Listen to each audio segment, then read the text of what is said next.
Yeah. Tampa Bay, we back at it. Beckles and Recher 2.0 OG status. Sports food, real talking, straight up vibes. No suits, no scripts, just soul, you dig? It's Beckles and Recher, you know what it is. Dropping hot takes like a chef in his biz. On to talk sports, talk food, talk smack, talk soul. If you soft as a flag, better tuck and roll. Third wing stay crispy, beer stay cold. Bad play calls, man, we staying bold. Ain't no ESPN, we don't dance. We just talk that talk, make the people advance. Who got the takes that make you say damn? Beckles and Recher, they going ham. Who talking real, got the streets on lock. Beckles and Recher, they run the block. Yo, Sunday morning, got the game on tap. Big plays, bad reps, man, let's recap. Some teams ballin', some just trash. If your O-line weak, your QB won't last. Take a sip, take a seat, let's vibe. Talking big steaks, big wings, good times. Ain't no filter, that's how we roll. Just two real cats with a microphone. Who got the heat that keeps it so real?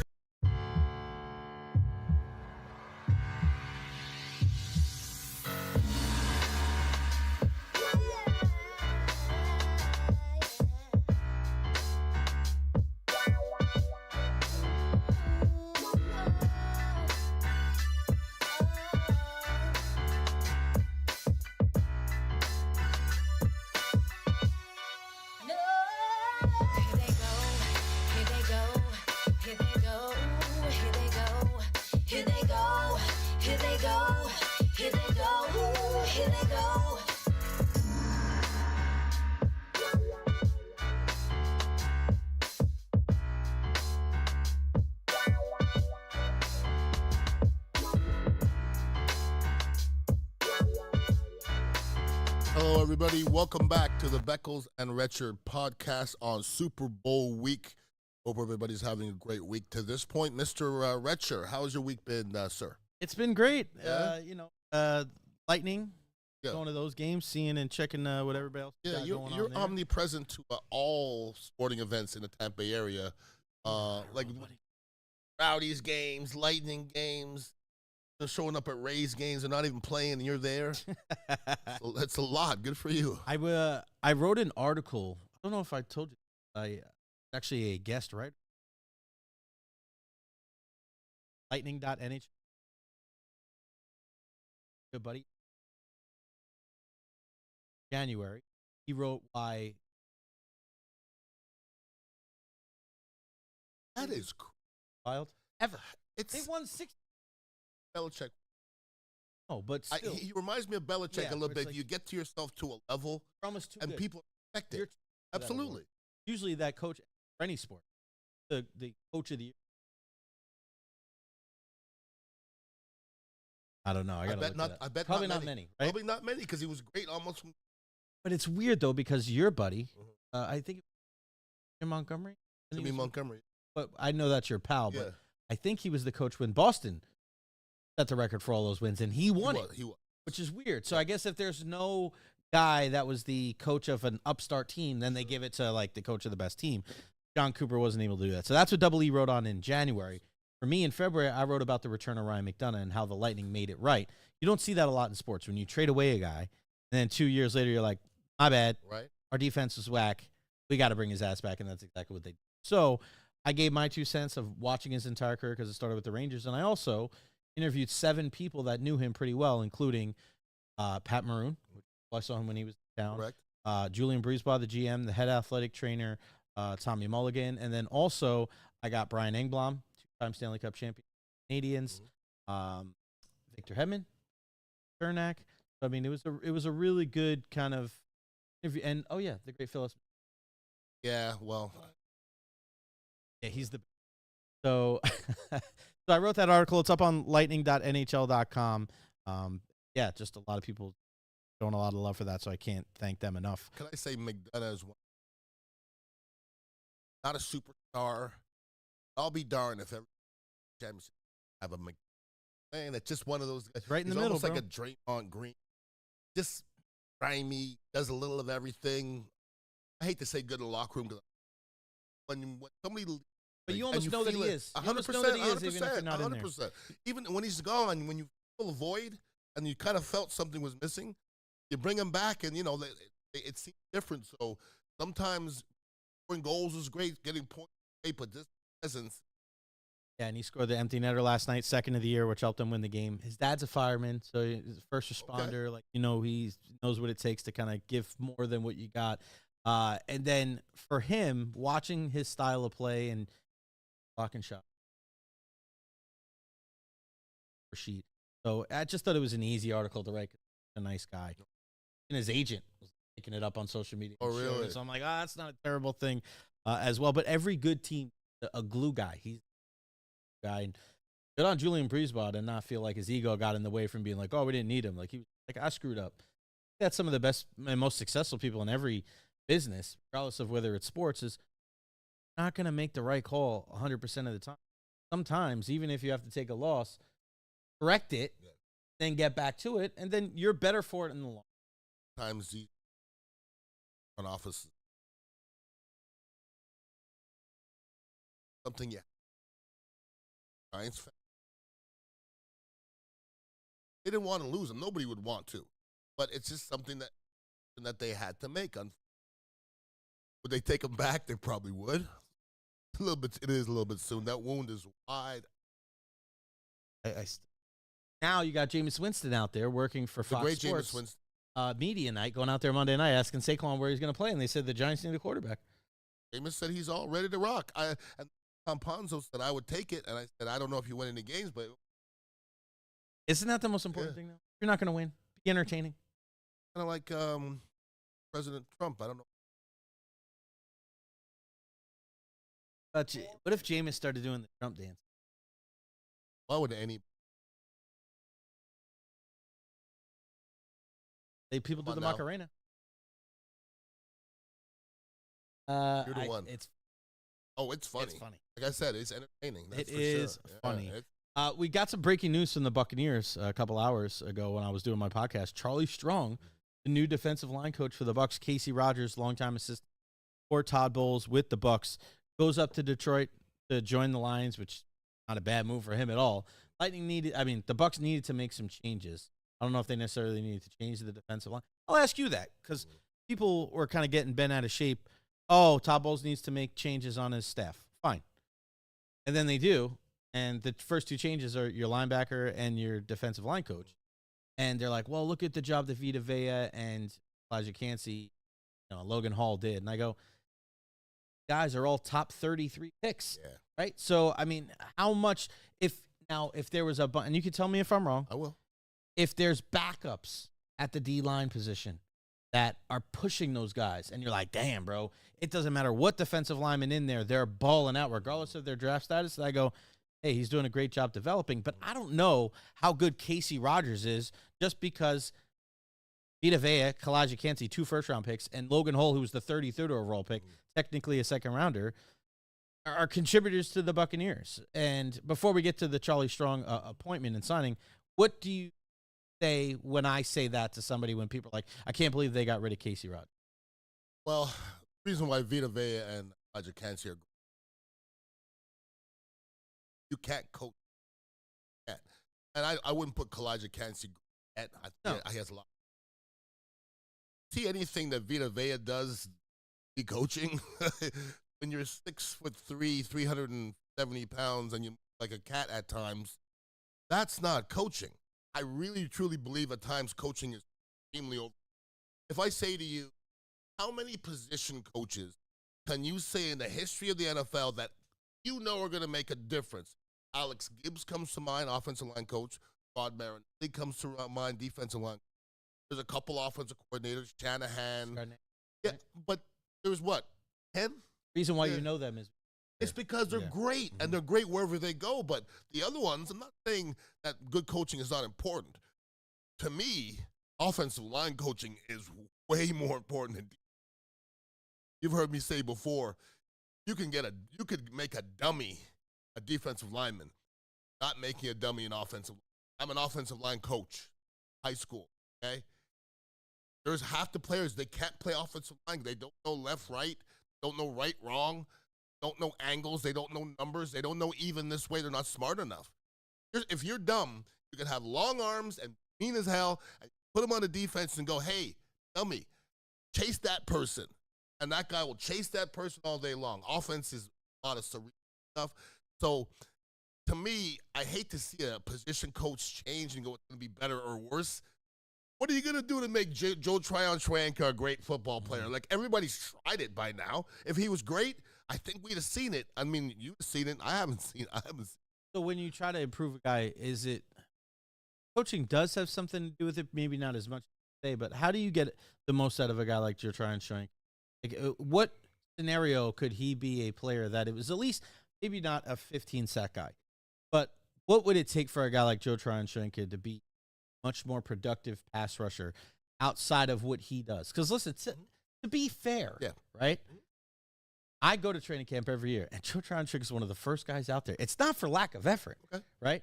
But you wonder if maybe somebody shows him a different technique. Maybe if he plays in a different system. Again, I'm not saying he's going to be a 15-sack guy, but if he turns from a 4.5-sack guy to an 8-sack, 7-sack guy, is that more coaching? Is that more, right? If you know that the player's going to put in the time, then some situation does help too, right? If I asked you, what are Joe? Please don't say athletic. If I hear something like that, I'm going to ask you, what was the play? He looks like a great athlete. He's a good-looking athlete. It's way different than looks like a good athlete. I said, and maybe after 6 games, he can't play. I rarely say that. I said it about a few players, and they ended up not being able to play. There's nothing any defensive line coach can do to make him great. Nothing. He doesn't have great explosion. He doesn't have great finishing speed. He doesn't have great strength at the point of attack. He doesn't attack. Like, if you see somebody like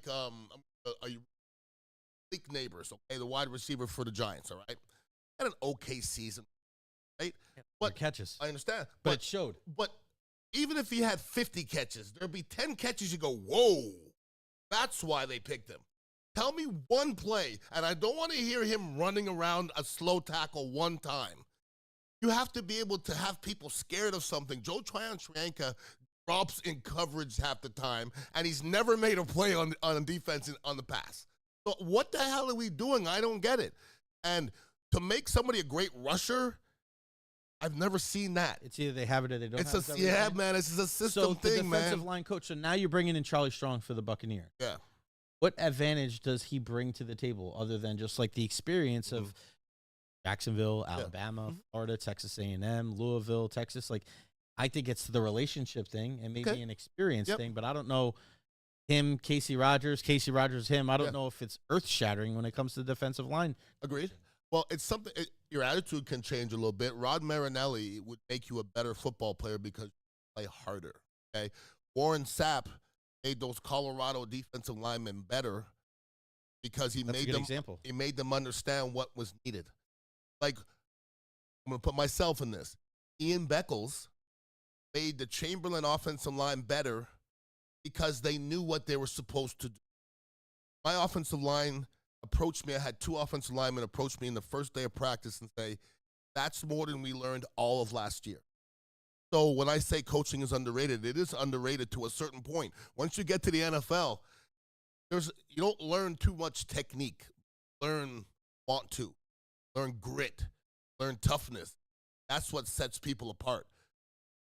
Lawrence Taylor was never taught anything. You can't teach J.J. Watt. You can't teach all these great. You can't teach it. That is learned and that is born. But listen, great coaching is important. It's more of a system thing and make sure you're in the right spot. Those old Buccaneer players that were great rushers are also in the right spot at all. That's why that defense. Funny you bring up Warren. I actually saw a video of him this morning, absolutely dominating.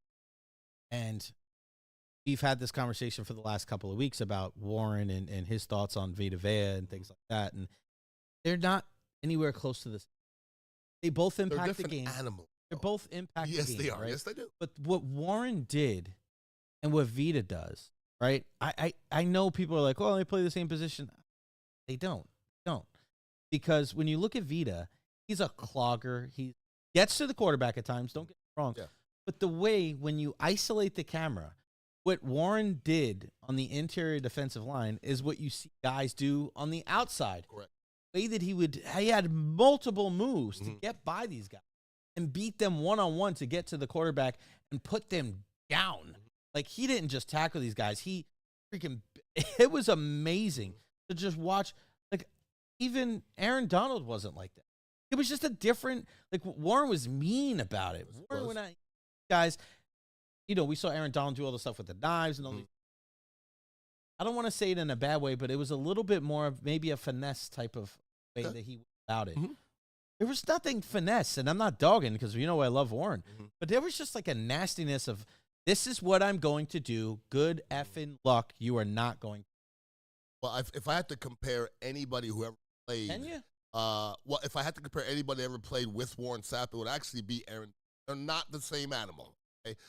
But what Warren Sapp was great at, Aaron Donald was also able to do different way. What Warren Sapp was able to do, Vita Vea is able to do in a different way. Here's the biggest difference between Warren Sapp and Vita. Vita, they're both great against the run in different ways. Right? You ain't gonna run at them. That's the way it is. Warren Sapp's blowing it up. All right, Vita Vea is blowing it up. You're playing against the old school Buccaneers at 3 seconds. At 3 seconds, your quarterback's getting hit. Period. That's not Vita Vea.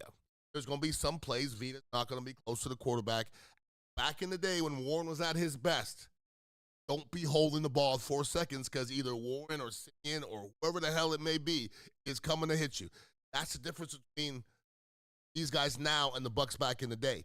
Vita Vea is a force inside. I'm not sure that he needs to be game plan. Okay?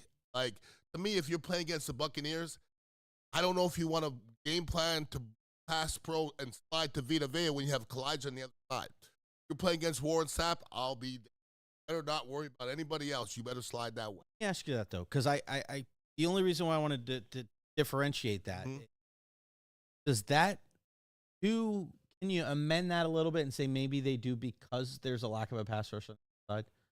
Because I like what you just said, you couldn't do that with Warren because you had other guys. You had Simeon, you had whoever else you were playing with on the defensive line.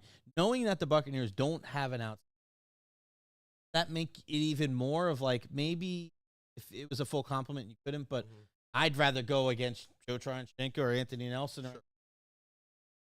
I don't know if it changes anything. What it changes is the numbers, okay? Because Vita Vea, what did he have? 7 this at ballpark, led the team. Had Culpepper, you see, last dude on the totem pole. So when you have Sapp getting 18 and Simeon Rice getting 18, and you have a guy over, Steve White used to get 8 back in the day. So the difference is, as a whole, that Bucs defense was terrifying. And if you were playing against the Bucs defense right now, there's not enough people to worry about, okay? And if you're asking, is that harder for Vita Vea?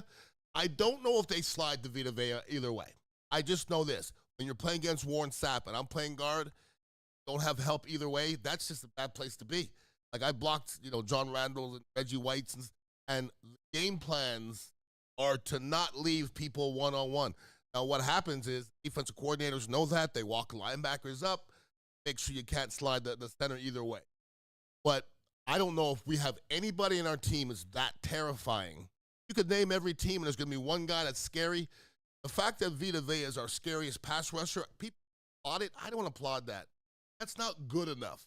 Elijah Cansey has to overpass that, or somebody outside has to be. You can't have a 360-pound guy. He's Vince Wilfork, okay? He's not Warren Sapp. He's never going to be Warren Sapp, but I think people are kind of expecting that. If Vita Vea plays exactly the way he's playing and we have one other guy get 18, that number looks so much better. Then we need to get that other guy. All right. That leads us into our next conversation. Right. Myles Garrett, once out of Cleveland.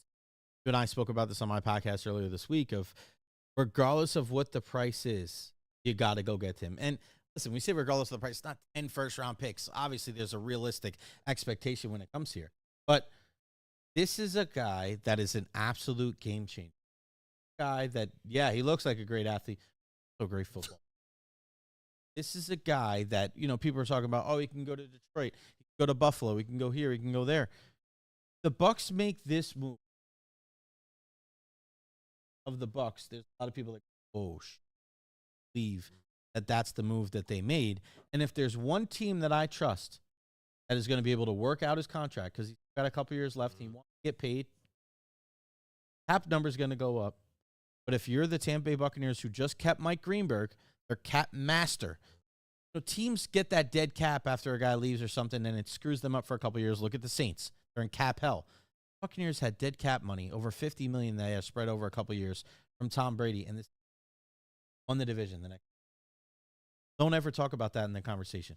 But when you're talking about kicking the can down the road, splitting this money up, converting it into signing bonuses,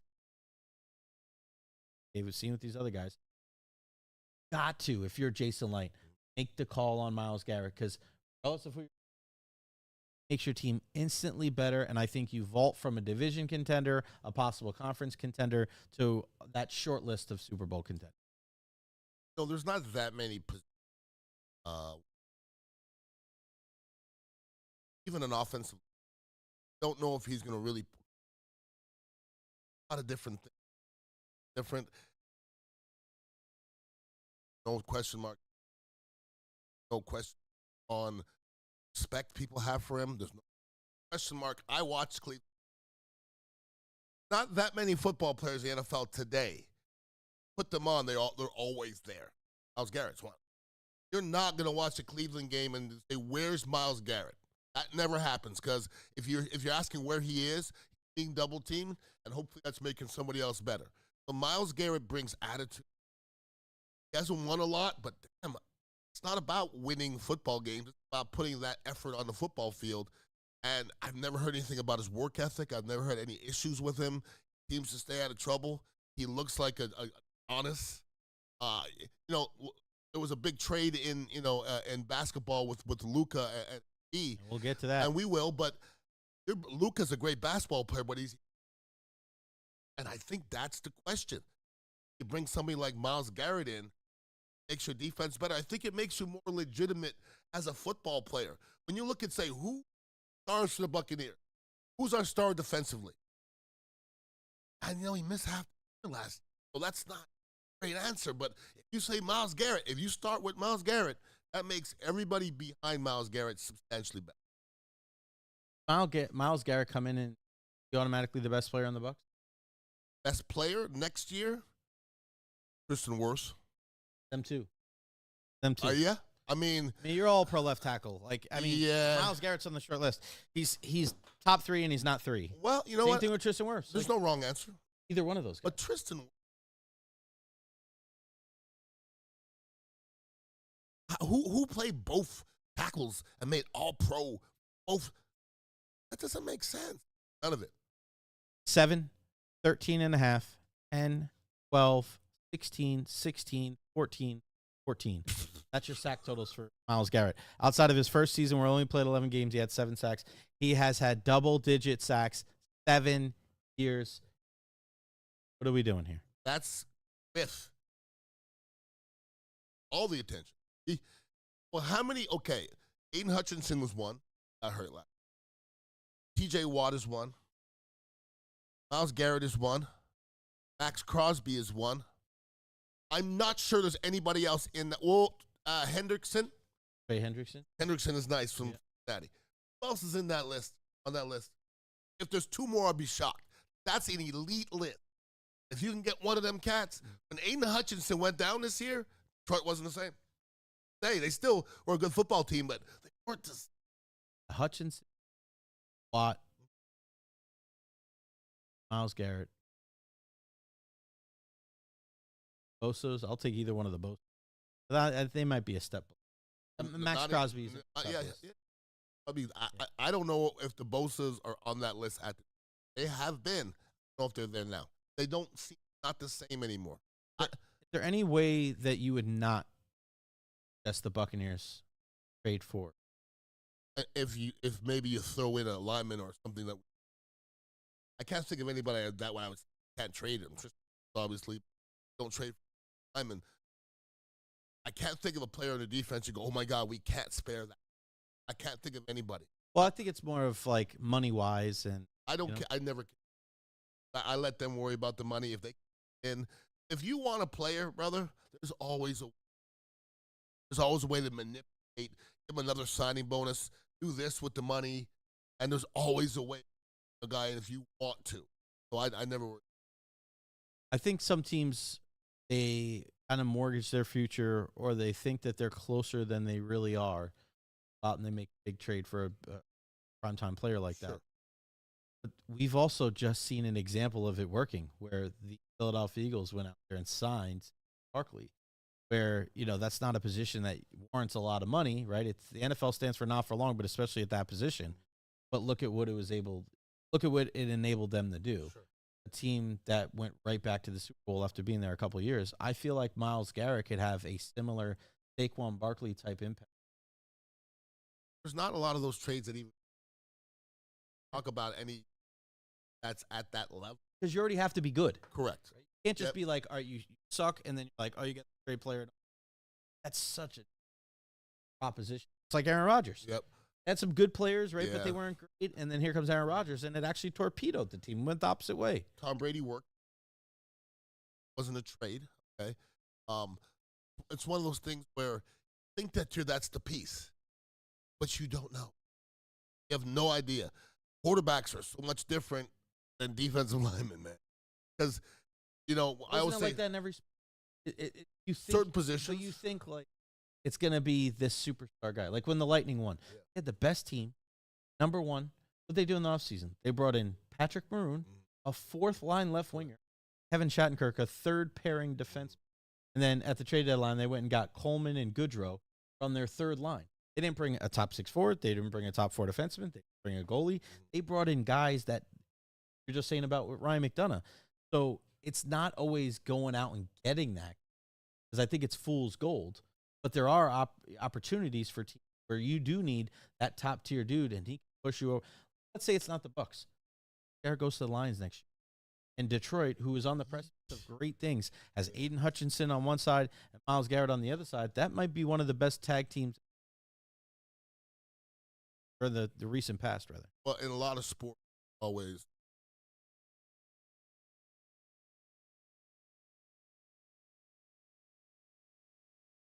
Comes down to whatever your trades are. In hockey, nobody's ever won. Nobody has ever won. So you got to have defense. And I've had people say at the beginning of the playoffs this year, hey, but the Bucs. And my answer was this.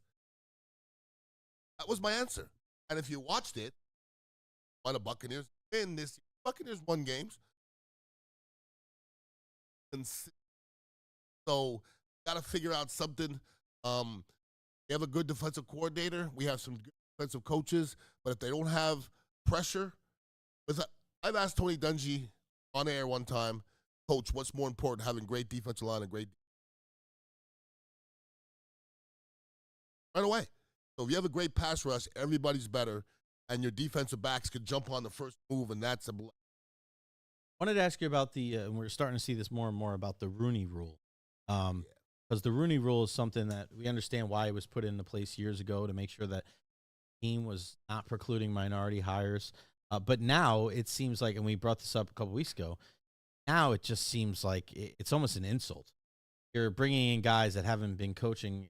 New England Patriots brought in Pep Hamilton and Byron Leftwich, knowing damn well they weren't going to bring those guys in for the job, right? It was going to be Mike Vrabel all along.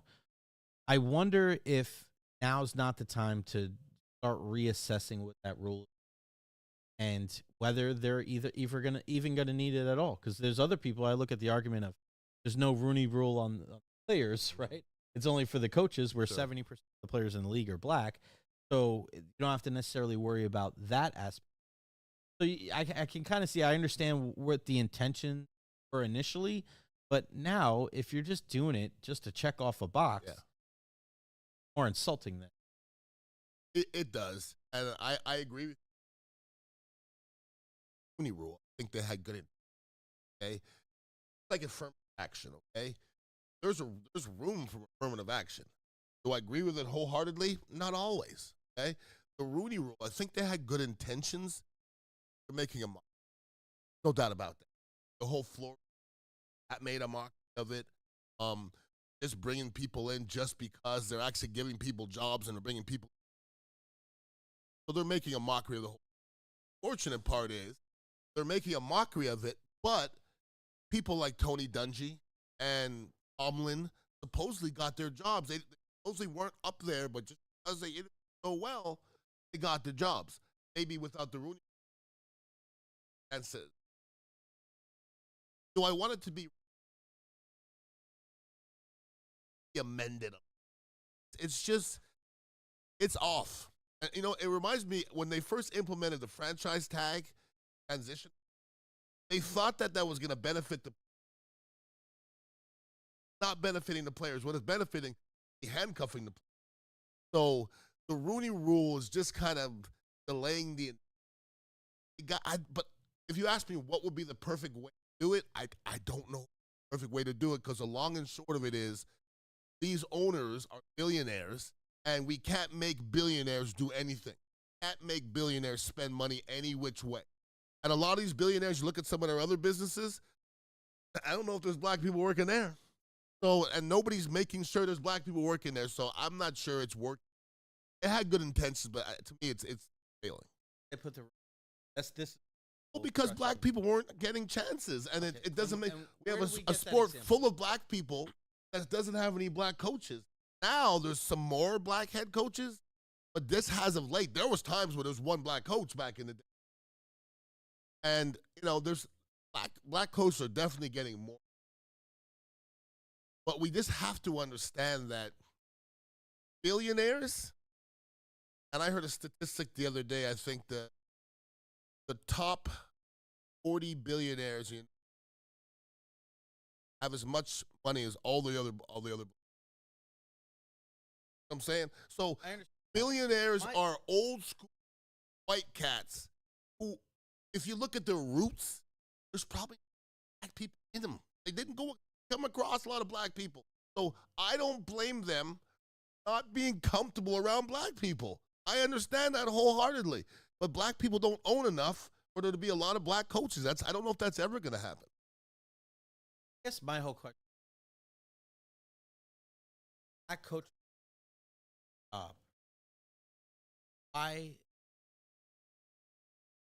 They're not comfortable with. They're not comfortable with them because. Hold on. Second part of it. Like it was the same as. I think it was different for black quarterbacks. I think at that time, they thought black athletes. I think they've learned since then that's not the case. They've learned, right? They learned, yes, That's exactly. So now that they've prejudice doesn't apply now. I'm trying to look at it from the other side of like the prejudice doesn't apply now. So 20 years ago, had a problem with a black now all of a sudden these guys stay with it. A bird doesn't change, a tiger doesn't change his stripes. So I look at it as why somebody be okay with the not be okay. You know what I'm saying? Because if you're, what's the number one most important thing to? Yeah, of course. And if you are a guy that has Mike Tomlin, right? What is color? They might. Yeah, you might, but you don't know for. Right? So that's something that I think also needs part of like, let's not just interview guys because make sure that everybody so much in trying to rectify something of an antiquated way of people. Because I don't think that's fair to the owners that don't think. Like, what about the owners that do have opportunity? We're looking at the Rooneys with the black head coach, with Mike Tomlin, the most venerable franchise probably in all of. They brought up a great thing, but for them, they're equal opportunity. The Buccaneers, a lot different now. It's not Hugh Culverhouse. But the thing is, we know what Hugh Culverhouse was about. But yeah, why the Glazer family shouldn't have to pay transgression? Agreed. Because the Buccaneers, the Super Bowl, they had a black offense, black defense, black special. There's women on their staff. So my whole thing that when we look at sure that motivating the people that are, right? Learn from them rather than a mindset of people. There may be people like that, and there probably is, but focus on those people rather than it's almost like you're focusing on the problem. I think that if there's 32 teams, we're going to say 20 of them don't really care quarterback in their 20 of them. 12 of them might be 6 that are kind of on the fence. The other 6, okay, might be hard shot, Overhouse. Probably name a few other people. What is the Rooney Rule going to do on you? The answer is nothing. Okay, Marge Schott is probably not going to hire a black coach. So I think the rule will come in effect and still help some black candidates, but it's not going to sway. Okay, I have it as my.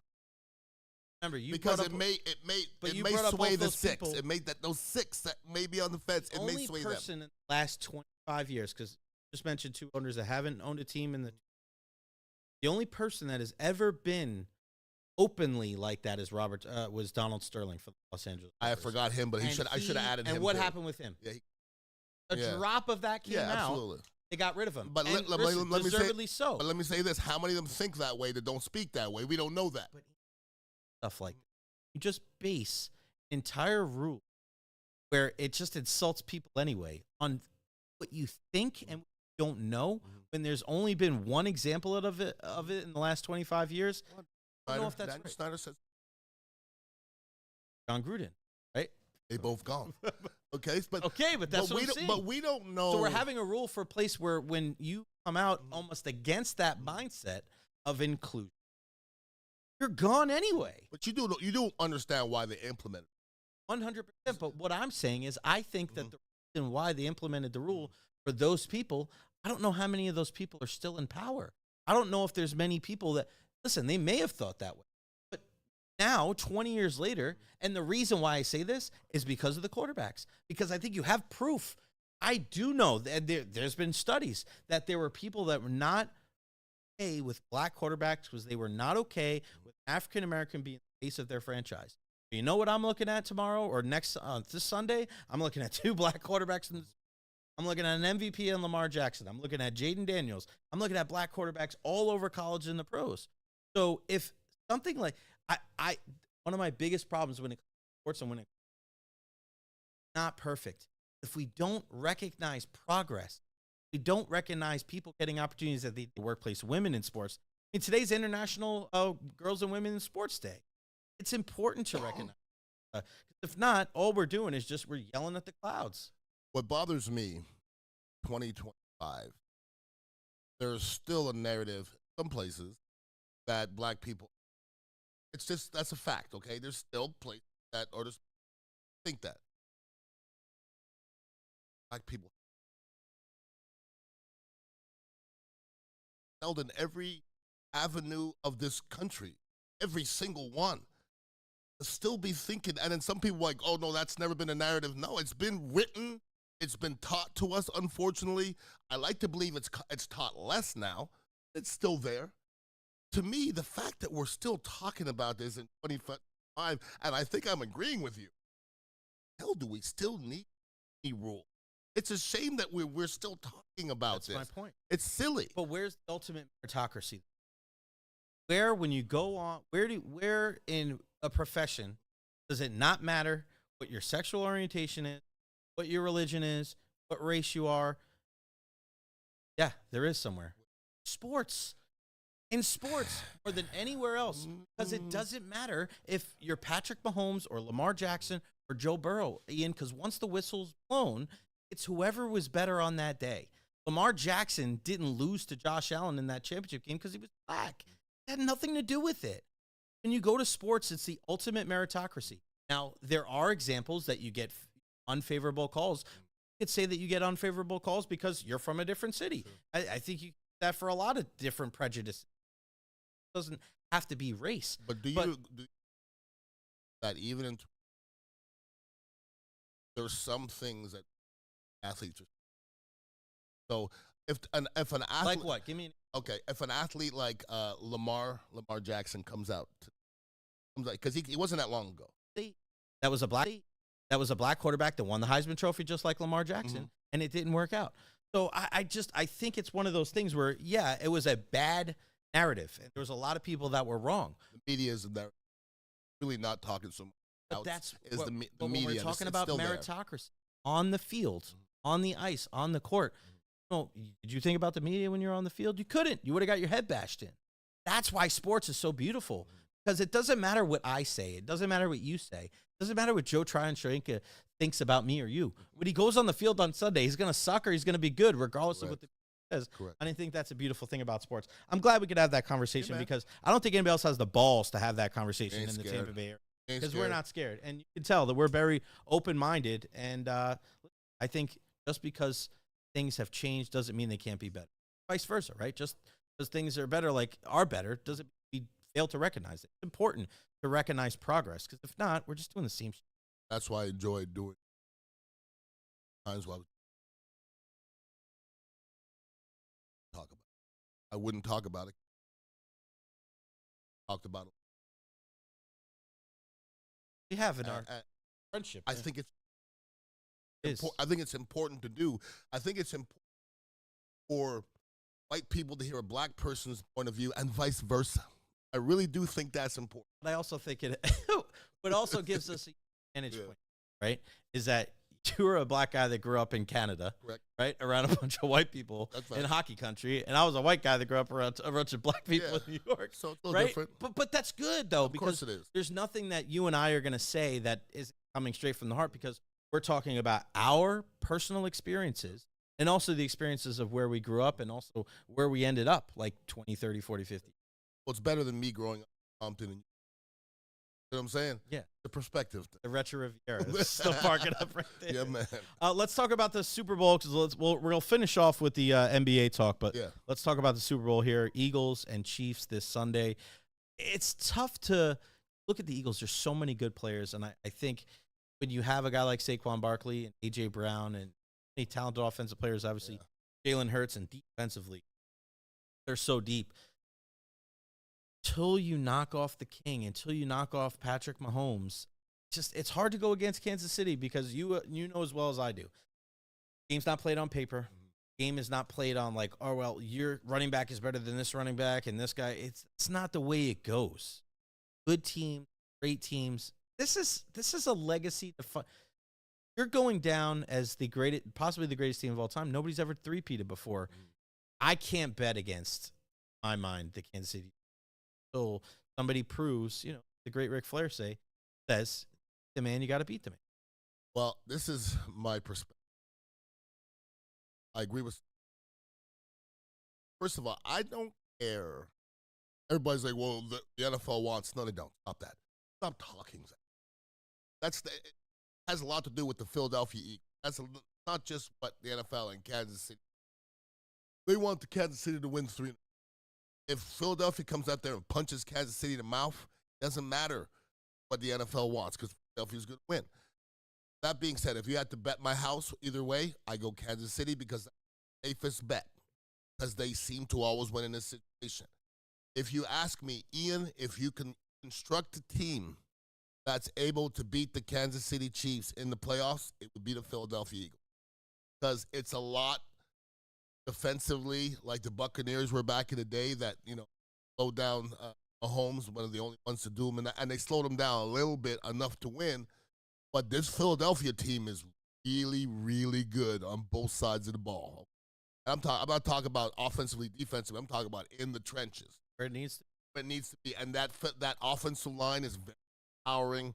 That defensive line at times takes over games, but end of the game, any ticks left, and not kick it, Holmes. It's not a good equation for you.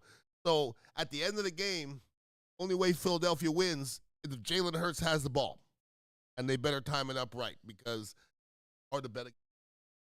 Another reason why I kind of lean towards Kansas City is just you look at the fine areas and you look at what did the game come down to? I don't know, one at your quarterback, who's going to make the right play. No, Mahomes is going to. Jalen Hurts 2 Super Bowls ago played as good as of a game as you're going to play. Did have that one fumble where Nick Bolton picked it up. Other than that, like, amazing. But I look at 2 areas. I look at field goal kicking. Jake Elliott, I thought last year may be the best kicker in the game, better than Justin Tucker. This year, not nearly the same. Harrison Butker, regardless of what he says politically, the guy's money, and he's been there. He's got the pedigree. Coaching, because, listen, I think Nick Sirianni is probably a better coach than a lot of people that still have trouble giving him credit. We're looking at, across the sideline, one of the greatest coaches of all time. We're looking at a guy, Andy Reid, that didn't – he called the play against the Buffalo Bills in the AFC Championship that they didn't run all year. Gregory Rousseau said, we watched every play that they ran. They didn't run that all. You know how good you have to be to hold things back in the – you're telling me that they didn't hold it. They definitely have their sleeve for Philadelphia, and it'll be on 3rd downs. It'll be on 4th downs. It'll be in the red zone. It'll be design runs. Think about it. They sealed the game on a pass to Samaje Perine, their 3rd running back. This guy knows exactly what he needs to do. Let's not forget who scored the touchdown for them a couple years ago. Darius Toney, guy that could not keep his head on straight, former first round for the Giants. What did he do on that play? Fake motion. Corner goes with him, turns back around. He's wide open. Whether it's a DeAndre Hopkins, whether it's a Gray, the backup tight end, Kansas City finds a way, and Andy Reid always finds a way to one up the other. Yeah. Now, if you ask me, biggest factor in the game, I as I'm speaking, the factor of the game.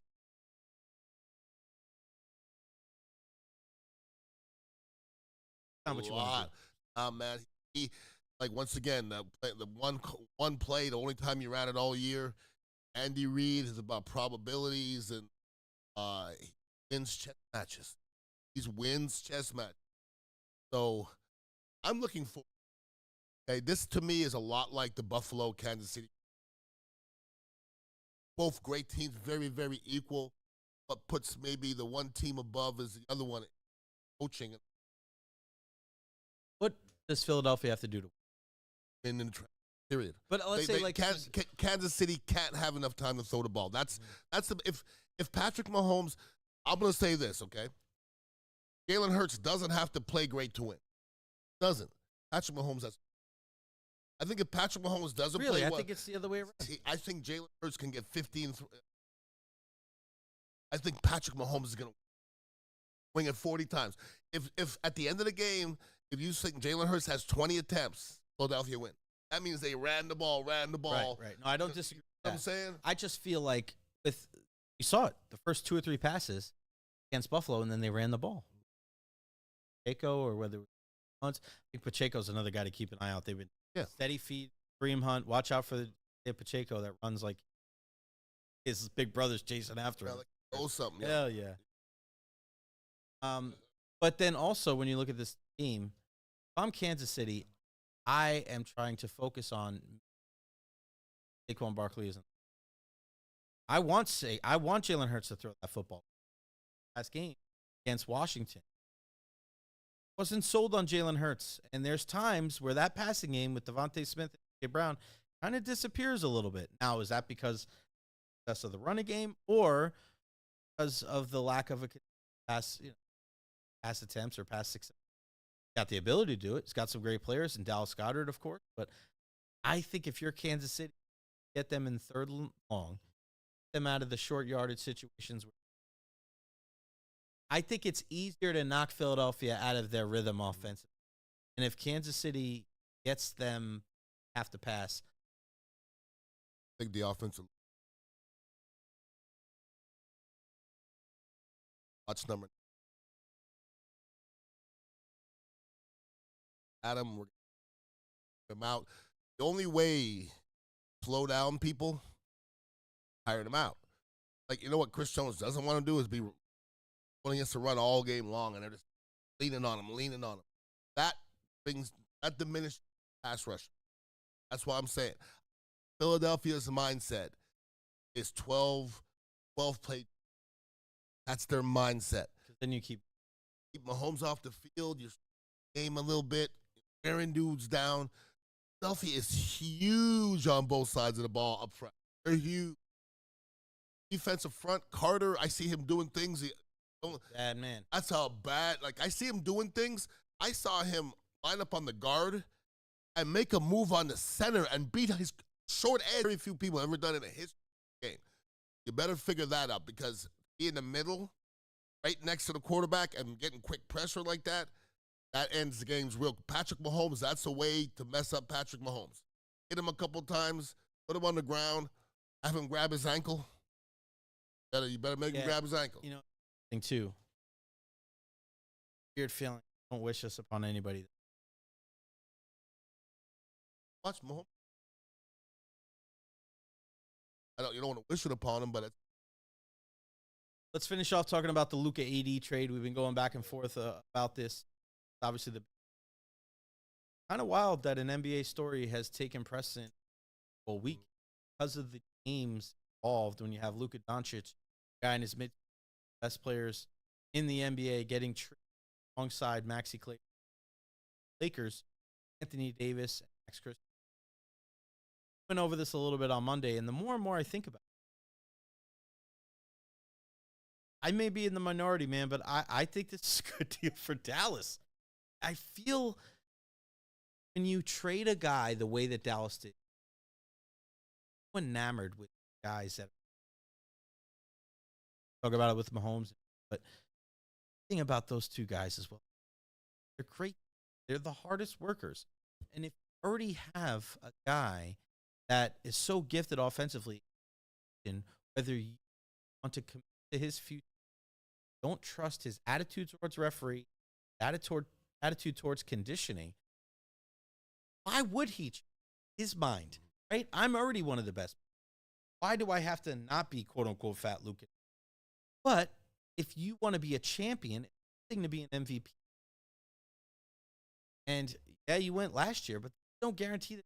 Go back next year, year before. Ask Dammer, ask a lot of these other guys. Ask Joe Burrow, ask Aaron Rodgers. If I would have told you after Aaron Rodgers won one Super Bowl, that was the only one he was going to win, you don't.